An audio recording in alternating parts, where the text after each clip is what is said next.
I need you to stop what you're doing right now. What I'm about to tell you is not theory. It's not speculation. It's not the kind of thing you hear from a theologian who spent his career buried in books. Well, I have been in the room.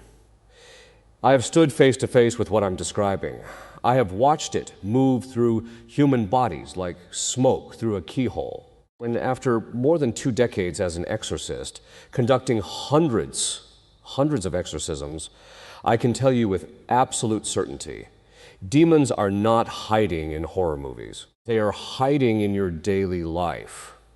And most of you, most good, faithful, well-meaning Catholics have been trained to look in entirely the wrong direction. You're looking for the spinning heads. You're looking for the levitation. You're looking for the growling voice and the green vomit. And while you're scanning the horizon for Hollywood spectacle, the enemy has already walked through your front door, sat down at your dinner table, and made himself comfortable in your home. The demonic operates on a principle that every military strategist in history has understood. The best camouflage is the one your enemy never suspects. And the enemy, the real enemy, the one St. Peter says walks around like a roaring lion, has had thousands of years to perfect his camouflage. What I'm going to tell you today will disturb you. It should disturb you. But more than that, will arm you. Because ignorance in spiritual warfare is not innocence. Ignorance is a vulnerability, and the devil is a predator who feeds on vulnerability. Stay with me. Every word of this matters. The invisible architecture of demonic activity most people who come to me for help have been suffering for years before they ever seek out an exorcist. Years. And when I ask them, when did this start? Well, the answer is almost never dramatic. It's never, well, Father, I attended a black mass and signed a contract in blood. It starts with something subtle, a persistent feeling of heaviness they can't shake, a thought pattern that keeps returning, dark, intrusive, ugly, that doesn't feel like them, but that they've come to accept as part of their personality. A progressive disinterest in prayer, a growing hostility toward their spouse, their children, their confessor, a series of misfortunes that seem statistically impossible. And underneath all of it, a slow, creeping despair that no amount of medication, therapy, or vacation can touch. That's not depression. That's not anxiety. That's not a bad run of luck. That is the signature of demonic activity operating in someone's life. And most people will go to their grave never knowing it was there. Let me explain how this works theologically and practically. The demonic operates within a hierarchy.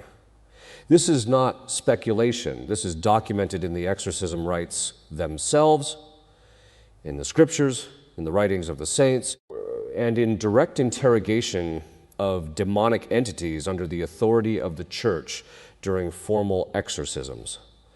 There are demons of different ranks, different functions, different areas of specialization. Some are assigned to nations, some to families, some to individual souls, and the ones most dangerous to the average person are not the powerful princes of hell. Those are rare, thank God. The most dangerous ones are the low-level, persistent, grinding spirits whose entire mission is to make your spiritual life slowly, imperceptibly, suffocatingly worse over time. Think of it like mold. Mold doesn't destroy a house in a day. It starts in a corner you can't see. It spreads through the walls. By the time you smell it, the damage is already deep. That is how most demonic activity works in ordinary human lives. Now, how does it get in? This is the question I get more than any other. There are 3 primary doorways. First is sin, particularly habitual, unrepented mortal sin. Every mortal sin you choose to live with rather than confess creates a vulnerability in your spiritual armor. The demonic does not need your permission to attack a soul that has already voluntarily separated itself from God. Grace is your protection. When you remove grace through mortal sin and refuse to restore it through confession, you are standing in spiritual territory with no armor and no sword. The second doorway is the occult. And I want to be precise here because this is an area where I see tremendous naivety even among otherwise serious Catholics. The occult is not limited to Ouija boards and seances. The occult includes astrology, even reading horoscopes casually, energy healing practices like Reiki, yoga that is practiced with spiritual intent rather than pure physical exercise, tarot cards, any form of divination, crystal healing, consulting psychics or mediums. These things are not neutral. They are not just superstition. They are documented, observed in my pastoral experience, doorways for demonic attachment. Every single time, the third doorway is generational. This is perhaps the most shocking to modern Catholics, but it is thoroughly documented in Scripture, in the writings of the Fathers, and in contemporary exorcism practice. Demonic entities can attach themselves to family lines passed down through generations. As a result of ancestral sin, occult involvement by ancestors, or explicit diabolical pacts made by forebears, sometimes centuries ago, I have encountered families in which the same demonic torments, the same irrational rages, the same addictions, the same spiritual deadness, the same particular temptations appear generation after generation. This is not coincidence, this is inheritance. Now here is where I want to stop and address a specific type of person watching this. The person who is already uncomfortable, the person who is saying to themselves, this is too much, this is extreme. This is not the God I know. My God is loving and merciful. Yes, He is. He is infinitely loving and infinitely merciful, and He is also the God who created hell. He is also the God who sent His only Son, not to bring peace, but a sword. He is also the God whose own apostles were told by Him explicitly, directly, that some demonic spirits cannot be expelled except by prayer and fasting. If the Son of God acknowledged the operational reality of the demonic and taught His apostles how to combat it, then dismissing this subject as extremism or fear-mongering is not sophistication. It is a failure of faith. The enemy wants your dismissal. Your dismissal is his cover. Let me tell you what I have seen. I have seen a middle-aged woman, a daily mass goer, a rosary praying, confession attending Catholic who had been under demonic influence for 15 years without knowing it. The doorway, her grandmother had been a spiritist. The spirit that had attached itself to the family line expressed itself in this woman as a lifelong, crushing inability to pray. Every time she tried to pray, she would feel a physical sensation of heaviness, nausea, and violent distraction. She thought she was spiritually dry. She thought God had abandoned her. She had been to spiritual directors, to therapists, to doctors. No one had asked the right question after the sessions of exorcism and the proper sacramental work. She described what prayer felt like for the first time in her adult life as like the ceiling lifted. That's what we're fighting for, that ceiling. And you need to know what's holding it down. How demons manipulate your thoughts of all the areas in which the demonic operates invisibly, the most insidious and the most universally underestimated, is the realm of thought. Here is a truth that should fundamentally change the way you understand your own interior life. Not every thought in your head is your own. I know how that sounds. I know that to a modern, secularized, psychologically minded person, that statement sounds like the beginning of a psychosis diagnosis. But hear me out, because this is not a controversial theological position. This is basic, classical Catholic spiritual theology taught by the saints, systematized by doctors of the church, and confirmed repeatedly by direct pastoral experience with actual demonic entities. Thomas Aquinas wrote about it. John of the Cross wrote about it. Ignatius of Loyola built an entire system of spiritual discernment around it. The discernment of spirits, precisely because the experience of thoughts that are not originating from ourselves is not rare. It is universal. Every human soul is a battlefield, and the thoughts that move through your mind come from three sources: yourself, God, and the enemy. The demonic specialty in this area is what I call thought injection. It is not possession. It does not require possession. It does not even require what we call obsession, the more severe external oppression by demonic entities. Thought injection is the lowest level, most common, most pervasive form of demonic interference. And virtually every human being alive is subject to it. What does it look like? It looks like the sudden, violent, intrusive thought you experience about a person you love, a thought so ugly or so contrary to your character that it horrifies you. But because it appeared in your mind, you assume it must have come from you.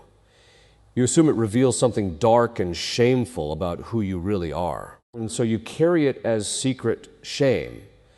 You pull back from the Eucharist because you feel unworthy. You stop going to confession because you're too ashamed to say it out loud. The demon injected a thought and then used your own conscience as a weapon against you. It looks like the whisper that arrives the moment you kneel to pray. This is pointless. God isn't listening. You're only doing this out of habit. You don't really believe any of this. That thought is not skepticism. It is not intellectual honesty. It is an attack on your relationship with God, timed perfectly. Because the demonic knows that prayer is your primary weapon and will do everything in its power to destroy your confidence in it. It looks like the persistent, recurring accusation. You're a terrible person. You're a terrible parent. You're a terrible Catholic. Everyone sees it. God sees it. You're not going to make it. This is what the tradition calls the accuser, and the scriptures name him explicitly. Satan means accuser. His fundamental operation is accusation. He accuses souls before God, and he accuses souls to themselves. And he is very, very good at it.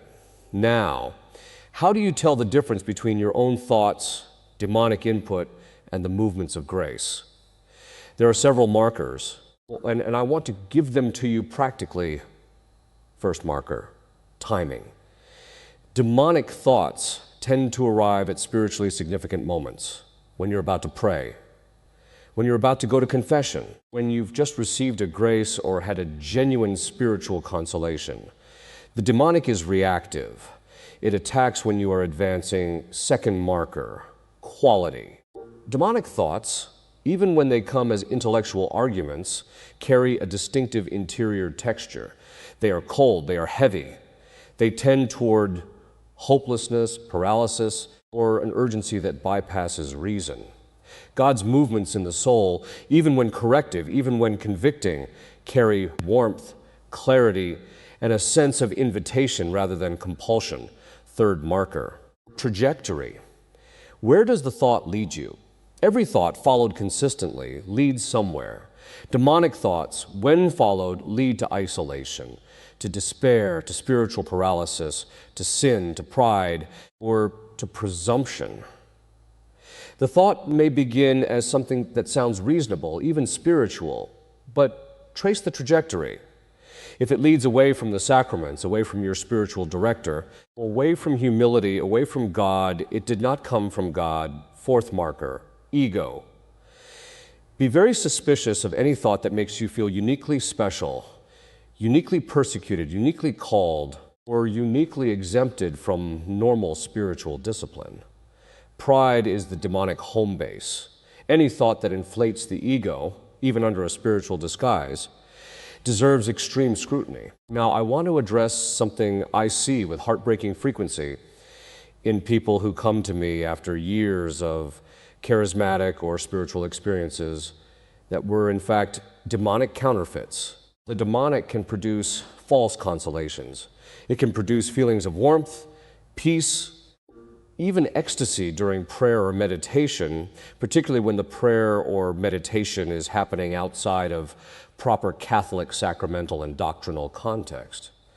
New Age meditation, Eastern contemplative practices, certain forms of self-hypnosis, or even some poorly formed charismatic prayer can open a person to spiritual experiences that feel divine and are not. The test always is the fruit. Does this practice make you more humble, more obedient to the church, more devoted to the Eucharist and confession? Or does it make you feel spiritually superior, less dependent on the sacraments, more inclined to private revelation over the magisterium? The enemy is not stupid. He has been studying human psychology since before psychology was a word. He knows that a direct frontal assault, the horror movie approach, will be rejected by most souls. His preferred method is the slow, patient, sophisticated seduction. Offering you something that looks like God, feels like God, produces emotions you associate with God, while quietly, systematically dismantling your relationship with the actual God, guard your thoughts. They are the first battlefield. Demonic influence in modern technology and media. Want to say something now that I know will be dismissed by some people. And that dismissal is itself something the enemy is counting on. The demonic uses culture. The demonic uses art. The demonic uses entertainment. And in the 21st century, the demonic has found in technology the most powerful tool for mass spiritual destruction in human history. I'm not saying that technology is intrinsically evil. I am not a Luddite. I am an exorcist.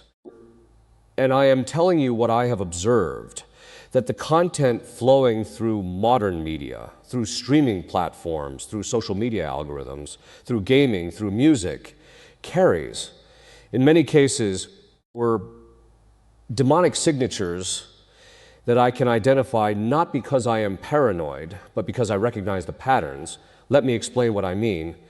Demonic spirits do not always need direct contact to influence a soul. They can work through vehicles, through objects, places, practices, and yes, through media that carry their influence the way a contaminated needle carries disease. This is why the church has always had rites of blessing for objects, exorcisms of places, and warnings about the kinds of images and experiences we expose ourselves to. Exposure to certain kinds of content consistently, habitually, passively can desensitize the soul, create spiritual vulnerabilities, and in some cases create what I would describe as low-level attachment. What kinds of content? Let me be specific. Horror entertainment that glorifies the demonic, that presents demons, spirits, and occult power as exciting, sexy, edgy, or entertaining is not neutral. Every child who grows up watching certain horror franchises has been systematically trained to find the demonic interesting rather than terrifying. The fear response, which is a natural, healthy, God-given response to the presence of evil, has been replaced with fascination. And fascination is a doorway. Pornography is not primarily a moral problem, though it is certainly that. It is, in the exorcism context, one of the most reliable doorways to demonic attachment that I encounter. Without going into graphic detail, I will say this. Pornography involves a particular kind of spiritual transaction. The lust it feeds is not merely a vice. In the severe and habitual cases I have dealt with, there is frequently a demonic component that latches onto the soul through the repeated voluntary opening of oneself to these images. I have seen this consistently. It is not my theory, it is my experience. Occult and witchcraft content, and I am speaking specifically about the normalization of witchcraft, spellcasting, divination, and paganism in mainstream entertainment, particularly content marketed to young women and teenagers, is, from my perspective as an exorcist, a genuine spiritual emergency. When a platform's algorithm serves teenage girls' content about spells and crystal energy and manifesting and contacting spirits, presented in aesthetic, appealing, positive terms. This is not harmless subculture content. This is a cult initiation at scale. I have had parents bring me teenagers who began innocuously enough with TikTok videos about witchcraft as empowerment. What started as aesthetic content, candles and moon phases and self-care rituals, progressed into actual invocations or actual communication with entities that introduced themselves as spirit guides or ancestors or protective forces. And when those same entities began demanding things, began producing fear, began asserting control, the teenagers had no framework to understand what had happened or how to undo it. Several of these cases required formal exorcism. Several were among the most difficult cases I have ever worked. The algorithm is not neutral. It is optimized for engagement. And the demonic, working through human concupiscence and the mechanics of addiction, has found in the social media algorithm a nearly perfect delivery mechanism. Now, I want to say something about music, because I know this is an area where I will lose some people. There is a category of contemporary music, not all of it, but a specific genre and subgenre that is explicitly, deliberately, provocatively satanic, not in a metaphorical sense, literally satanic, with ritual elements, with invocatory lyrics, with imagery that in any other century would have been immediately recognizable as a cult. Artists openly and proudly describe their work as rituals. Concerts are described by performers themselves as religious experiences, spiritual gatherings, invocations. When millions of people, including Catholics, attend these events, purchase this music, stream these songs, allow their children to be immersed in this material while dismissing any concern about it as religious hysteria. I am not hysterical. I am not naive. I have performed exorcisms. I have spoken to the entities themselves under the authority of the church. And I can tell you that the demonic is not embarrassed by this content. It is proud of it. It considers the mainstreaming of overt satanic imagery in mass entertainment one of its greatest operational achievements of the last century. What is the practical response to all of this? Custody of the eyes and ears. This is not a Victorian affectation. This is spiritual hygiene. What you allow into your mind, your imagination, your memory matters. The tradition has always known this. We are not brains on sticks. We are embodied souls, and the soul is affected by what the body encounters. Blessing your devices, yes, literally. Have your home blessed. Have your devices blessed. This is not magic. It is sacramental, which means it operates through the actual power of God, channeled through the church's authority. A blessed home is a different spiritual environment than an unblessed one. This is not superstition. This is Catholic theology monitoring what your children consume with extreme seriousness. The enemy knows that children are the most vulnerable and the most valuable targets. Every child drawn away from the faith is a generational victory for hell. Act accordingly. The domestic church under attack. Family and relationships. If I had to identify the single most targeted institution in contemporary demonic strategy, it would not be the government. It would not be the university. It would not even be the church directly. It would be the family. This makes perfect theological sense. The family, what the church calls the domestic church, is the primary site of faith formation. It is where children learn to pray or don't, where they learn who God is or don't, where they see love modeled in a way that shapes their capacity to understand divine love, or have that capacity permanently distorted. Destroy the family, and you destroy the faith pipeline. Destroy the faith pipeline, and you damage souls across generations. And the demonic has been working this strategy with extraordinary precision and patience. Let me tell you what I observe in families that come to me. The first and most common pattern is what I call the fog of disconnection.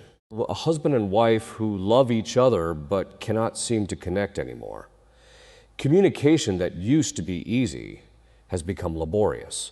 Small irritations have calcified into resentments. There is a coldness that neither of them wanted, that neither of them chose, but that has settled over the marriage like a heavy weather system that never lifts. They go to marriage counseling. They read the books. They try date nights. Nothing fundamentally changes. When I probe this through spiritual direction, through the questions I've learned to ask over 2 decades, I frequently find the couple stop praying together. The rosary, which they prayed as newlyweds, was abandoned within the first year. The habit of blessing each other, of blessing the home, of regular confession, these fell away. And as the sacramental life of the marriage diminished, the protective canopy around it diminished. And the demonic, which had been held at bay by that canopy, moved in. I want to be clear about something. I am not saying that every struggling marriage is demonically influenced. I am saying that the demonic preferentially targets marriages, and that the removal of sacramental practice creates vulnerability. These things can coexist with perfectly ordinary human failing and brokenness. Well, the job of the pastor and of the married couple themselves is to be honest about which dynamics they're dealing with. The second pattern I observe is what I call disproportionate conflict.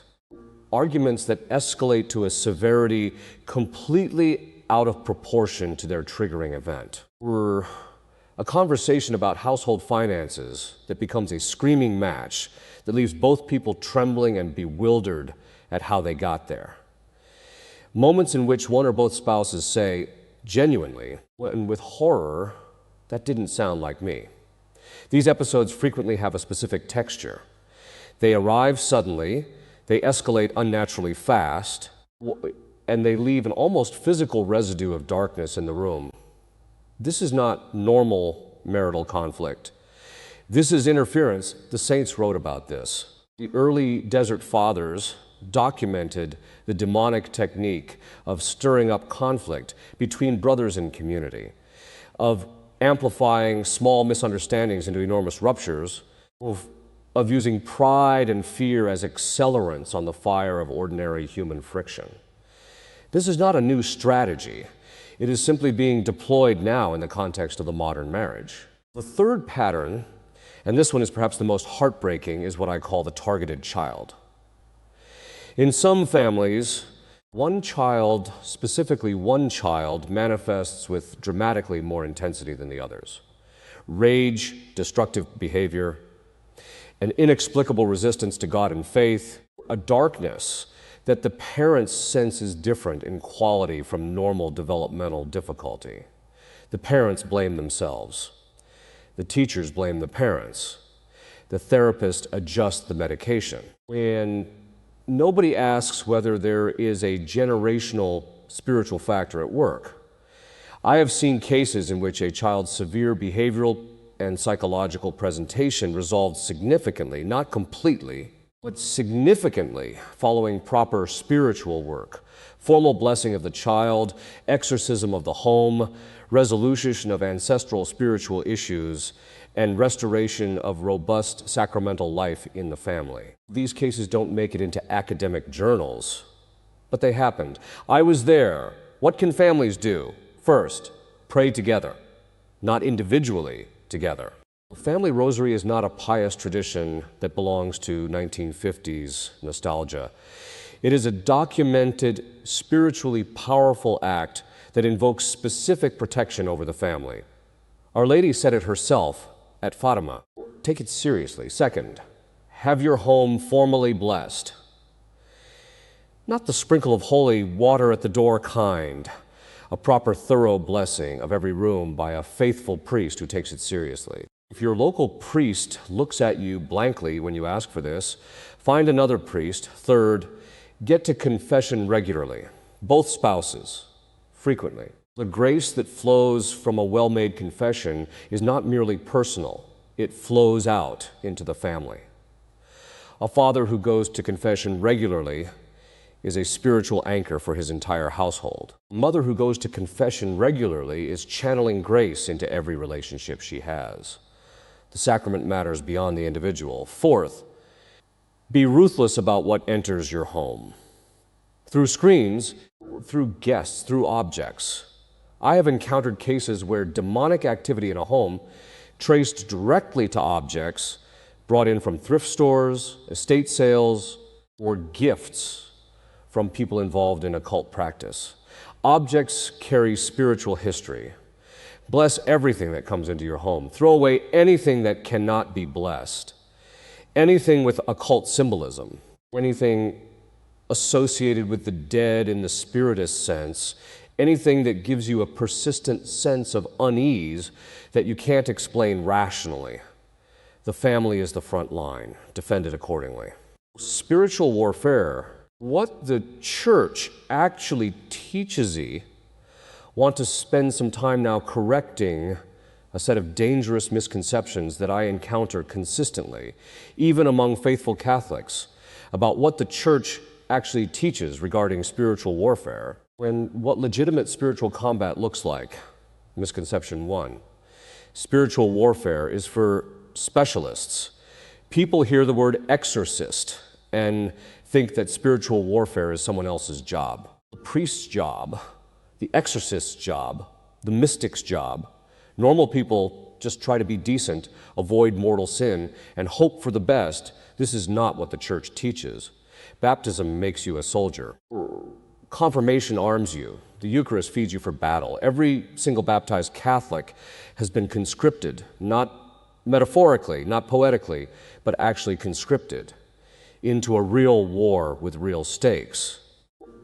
The only question is whether you know it and act like it, or whether you wander around the battlefield unarmed and confused, while wondering why life keeps being so hard.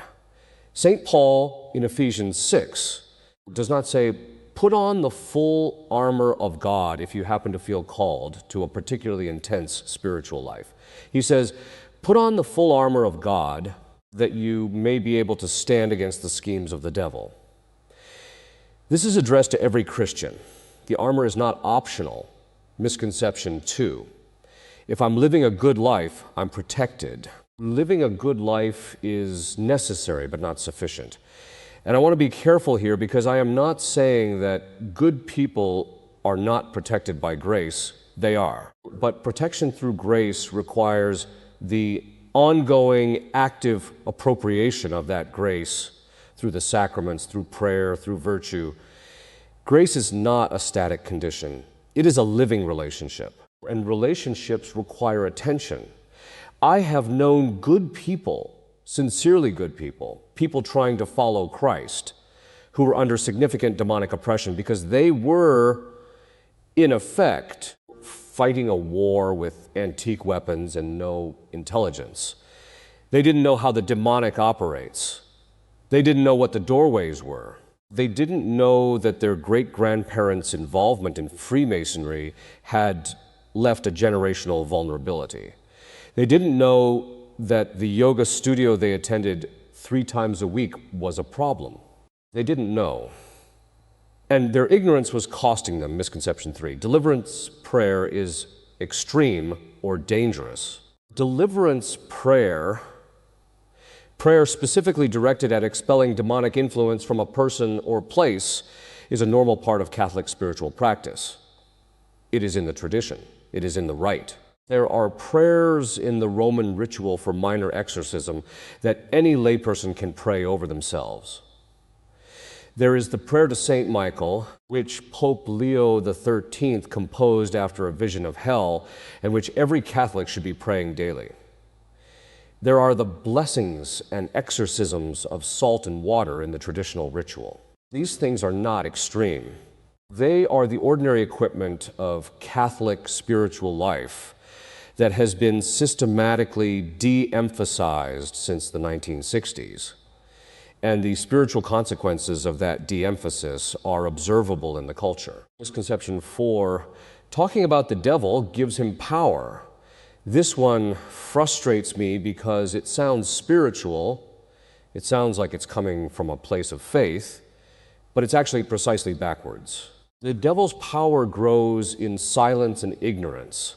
The more you refuse to discuss, acknowledge, and name what the enemy is doing, the more operational freedom he has. The church has never taught that we should avoid discussing the demonic for fear of empowering it. The church teaches discernment, sobriety, and prayer, not silence. Now, what does legitimate spiritual warfare look like for an ordinary Catholic? It looks like daily prayer, structured, committed, not optional. Morning offering, rosary, examination of conscience, liturgy of the hours if possible. These are not devotional extras. They are combat training. They build the spiritual muscle and attentiveness that allows you to notice when something is wrong and respond appropriately. It looks like frequent confession, minimum monthly, ideally more. I am rigorous about this. Confession is not just for serious sinners. Confession is spiritual maintenance. Every valid confession restores and increases sanctifying grace, removes the temporal punishment for sin, and closes doorways. Do not wait until you're in serious trouble to go to confession. Go regularly. Go as a matter of discipline, not desperation. It looks like sacramental protection of your environment. Blessed salt, holy water, the scapular's blessed objects throughout your home. These are not superstitions. They are sacramentals, physical channels of spiritual grace, and they matter. Use them. It looks like spiritual reading that forms your discernment. Not exclusively, but substantially. The saints who wrote about spiritual warfare, Cassian, John of the Cross, Teresa of Avila, Alphonsus Liguori, these writers describe interior spiritual experience with a precision that modern psychology cannot match because they were writing from direct experience of the terrain. And it looks like finding a faithful priest or spiritual director who takes this seriously. This is harder than it should be. There are priests who will look at you with embarrassment if you raise these topics. Find someone who won't. Your spiritual life is too important to be in the hands of a pastor who is more comfortable with sociology than theology. The final warning. Where we are, and what is coming, I want to close with something that I have been reluctant to say publicly for some time, but which I believe, given where we are in history, I no longer have the moral luxury of withholding. We are in an unprecedented period of demonic activity. I am not saying this for dramatic effect. I am saying it because it is the consistent assessment of every serious exorcist I know in every part of the world, across every tradition within the church. The volume of cases is increasing. The severity of cases is increasing. The speed at which cases progress from early stage influence to severe oppression or possession is increasing. The age at which cases are presenting, meaning the age of the victims, is decreasing. Something has changed. And I believe I know what it is, not in its entirety, but in its broad contours. The wholesale abandonment of Christian culture in the West has removed the sacramental and communal protections that historically buffered entire societies against demonic incursion. When a culture is substantially Christian, when the streets have churches, when the calendar is organized around the sacred, when families pray together, when the communal rituals of blessing and sacrament are woven into ordinary life, the demonic operates within certain constraints, not because society is perfect, but because grace is present in large quantities, channeled through many people in many places, and the overall spiritual atmosphere is not hospitable to demonic expansion. Strip that away, strip the churches, strip the sacraments, strip the prayer, strip the catechesis, replace it with consumerism and pornography and occult entertainment and philosophical nihilism, and you change the spiritual atmosphere of a culture the way draining a swamp changes an ecosystem. Different creatures thrive. We have drained the swamp. and we are surprised by what is breeding in the stagnant water. The demonic has been extraordinarily patient. Centuries of patient, strategic cultural pressure through the Enlightenment's assault on the supernatural, through the scientific revolution's reduction of reality to the material, through the sexual revolution's dismantling of the family, through the New Age movement's repackaging of occult practice as wellness, through the technology industry's systematic colonization of human attention. All of it has been building toward a moment when large numbers of human souls are simultaneously vulnerable, disconnected from grace, and immersed in content and practices that invite demonic influence. We are in that moment, and here is what I need you to understand. This is not the end of the story. The church has been through catastrophic periods before. The demonic has launched massive offensives before.